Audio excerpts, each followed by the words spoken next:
In order to get unstuck in your own personal life, in order to get your church unstuck, is you have to identify the problem and then look at like, how long is it going to take for this to get fixed? Then you have to have grace. We're going to set a goal within 3 years that this problem is going to be solved, or within 6 months, depending on the problem. Like for me personally, I think that church should probably shut its doors if it's not going to address why people aren't growing. What happens is the people that are attending there are not seeing people saved, delivered, healed, they're not seeing lives transformed. And what you have is you have a church on the brink of death and destruction and control. Like those are kind of the things that need to be addressed.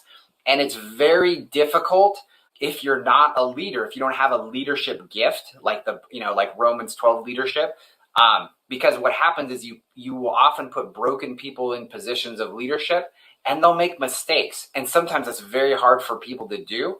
But you have to, as a leader, you have to empower people, even if they're going to fail, because in that failure, you'll be able to teach them and help them grow so they don't ever do it again. I have been so blessed to make so many mistakes in different local churches where the pastors just were like, hey, we love you, make it right, fix it, whatever. And then we just kind of moved on. That was the thing that really caused me to grow. Not, I could tell you, oh, we led this many people to Jesus, or we delivered this, or I could tell you I've seen thousands of people healed, all that kind of stuff, which is fun and amazing. But the bottom line is, for me, the one-on-one transformation, the one-on-one awakening and discipleship, that's where it's really at.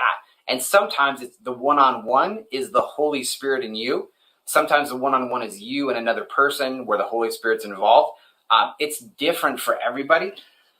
But if that's not happening, you could be alone and you could read the Bible forever and ever and ever and nothing seemed to happen, or you could go to the same church for 30 years and nothing happened.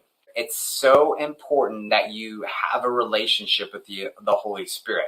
That could be one of the reasons why your church isn't growing, why you're not growing, is you have to be able to lead yourself really, really well. This is always my hang up, is I know most of the pastors I know, most of the leaders I know, they're not going to probably watch a video like this because they don't want to hear it. Because it's like when you have issues and somebody points out, oh, there's an issue that needs to be fixed.